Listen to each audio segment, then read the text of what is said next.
The sky over Red Valley held a strange calm that morning. One of those uneasy silences that older ranchers often said came before something big. The dust lay still, the wind had paused, and the wooden signs outside the general store creaked only slightly, like they were whispering warnings the town didn't want to hear. Rancher Colton Hale stood on the edge of his vast ranchland, staring across the open field toward the rising sun. He was a tall man, quiet, stoic, respected by everyone but feared by those who crossed him. His ranch, Hale Creek, supplied half the beef in the valley. His name alone kept trouble at arm's length. But trouble was riding straight toward him. He heard hoofbeats long before he saw her. When she finally appeared out of the haze, he stiffened. Elara Quinn, a woman with a reputation sharp enough to cut rope. A woman who didn't belong to Red Valley, but trouble always had a way of following her like a shadow. Her horse skidded to a stop near the ranch gate. Her face was covered with dust, her eyes burning with something halfway between fear and fury. "Colton," she said, breathless. "You need to listen to me." Colton didn't move. "Last time you said that, Quinn, the sheriff nearly lost his badge, and half the town blamed me. This is different." Her voice trembled. "They're coming for you this time." "Who?" "Elijah Crow's men." Colton's jaw clenched. Elijah, the outlaw leader, ruthless, clever, and always one step ahead of the law. "What did you do, Elara?" he asked quietly. She swallowed. "Something I shouldn't have." Colton didn't blink. "Please don't do this. Just tell me straight." But she looked away. And that was his answer. Before he could demand more, gunshots cracked the air from the distant ridge. Dust clouds swirled. 5 riders appeared, Crow's men, thundering toward the ranch. Elara's breathing quickened. She pulled out a small leather pouch from her coat and tossed it at Colton. He caught it, opened it, and froze. Inside were gold bars stamped with Crow's symbol. But not just any gold. This was the gold stolen last month from the Red Valley Bank robbery. The robbery that had left 2 guards dead. "Elara," his voice was low, dangerous. "You stole Elijah Crow's gold." Her voice broke. "I didn't mean to involve you. I just needed to get away. He forced me to help him. I saw a chance, and I took the gold, so he couldn't keep killing people with it." "You should have ridden far away," Colton growled. "You should have gone someplace he couldn't reach." "I tried," she snapped. "But he followed. And now he thinks you helped me." Colton shut his eyes for a moment. The whole valley knew what Elijah Crow did to people he thought betrayed him. "Elara, what the hell have you done?" She didn't answer. Instead, she pulled out a revolver and aimed it toward the men approaching. "Get inside, Colton. I'll draw them away." He stepped forward and grabbed her arm. "No, you're not doing this alone." "You don't understand," she whispered. "They don't want the gold. They want blood. Then they'll get mine before yours." She froze. His voice had the weight of iron. She tried to protest, but he shook his head. The riders were close now. Colton quickly pushed the gold pouch into a hollow between the water barrels. "Follow my lead," he said. But before they could act, a rifle shot ripped the air. The bullet hit a post inches from Elara's head. She flinched but didn't fall. More gunfire followed, splintering wood and shaking the ranch like thunder. Crow's riders stopped a few yards away, circling like wolves. Their leader, Kane Mercer, grinned. Well, the runaway thief and the hero rancher." Colton stepped forward calmly. "Kane, you're trespassing." Kane laughed. "We're just here to collect what belongs to the boss." His eyes slid toward Elara.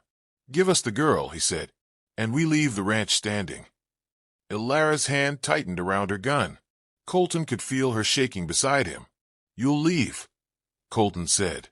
"But not with her." Kane tipped his hat. "Your funeral." The gunfight erupted like lightning. Colton grabbed Elara and dove behind the hay cart as bullets tore through the ranch yard. Horses screamed.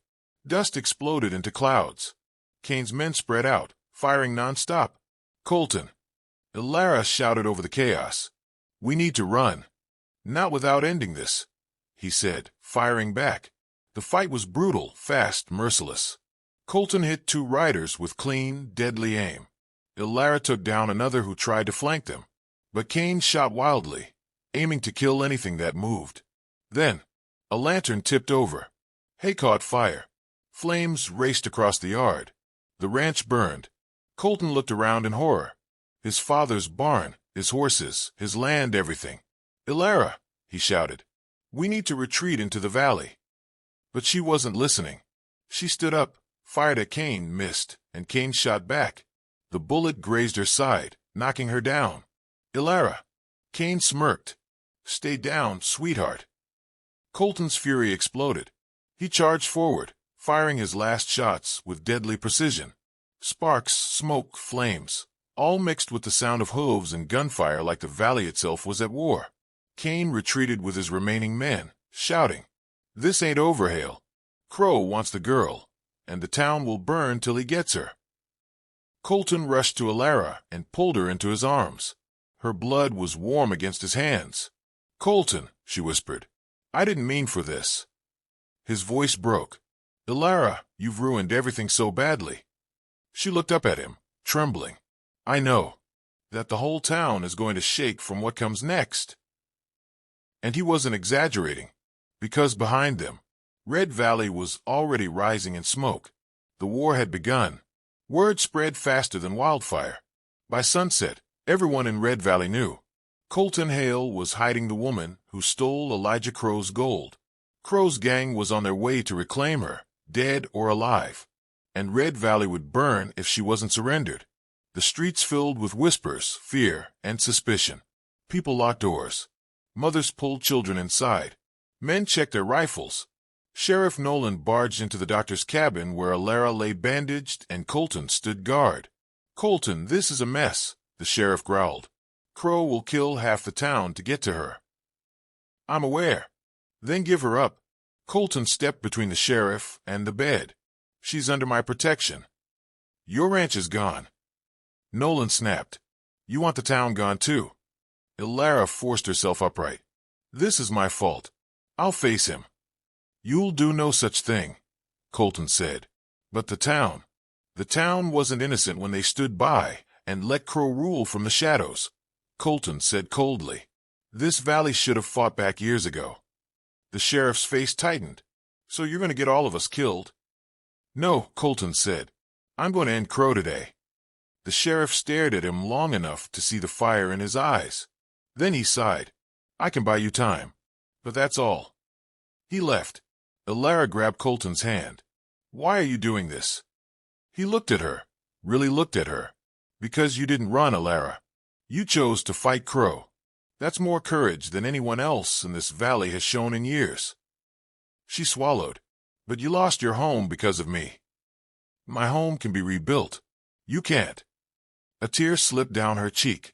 She squeezed his hand. Outside, gunshots echoed in the distance. Crow had arrived. Red Valley shook like an earthquake. Crow's gang rode in, 50 strong, firing into the air, smashing windows, dragging townsfolk out. "Bring me the girl." Crow roared. He was a monster of a man, cold eyes, scarred jaw, a presence that froze the blood of anyone who looked at him. But Colton Hale didn't freeze. He stepped into the middle of the street, rifle slung over his shoulder. Crow laughed. "1 man against 50? 1 man against a coward," Colton replied. Crow's smile vanished. "Ilara Quinn stole from me." "No," Colton said. "You forced her to help you murder 2 men during that robbery. She stole nothing. She took back what belonged to this town." Crow barked a cruel laugh. "You protecting her? For what? A pretty face." "No," Colton said.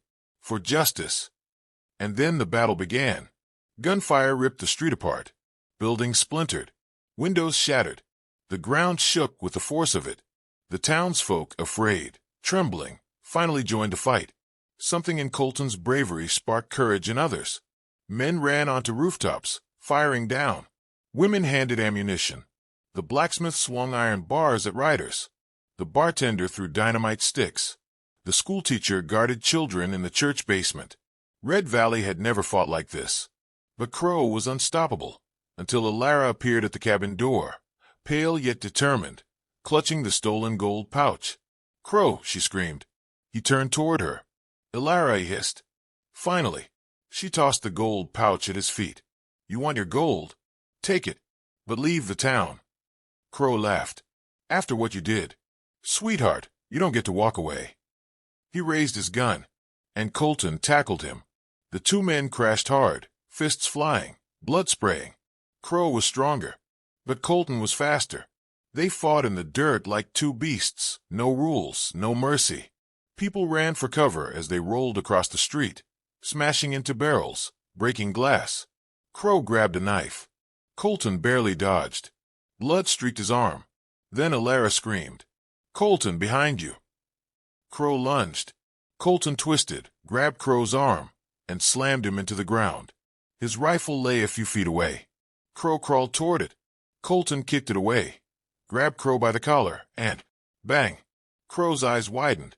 Alara had shot him. He fell silent. Dead. Finally dead. The street froze. The gunfire stopped. The dust settled. Red Valley breathed again. Colton turned to Alara, stunned. She lowered the gun with shaking hands. "He was going to kill you," she whispered. Colton walked to her slowly, gently pulling her into his arms. "It's over," he said. But she cried softly, "No, I ruined everything." Colton lifted her chin. "Alara, you didn't ruin anything. You freed this town." She looked around. People were coming out of their hiding places, families, shopkeepers, farmers, looking at her not with hatred, but gratitude. Red Valley was bruised, broken, but alive. And Colton Hale stood in the center of it all, still holding her. The sky finally released the dust it had held all morning. And Red Valley, the town that shook, began to rebuild. Together,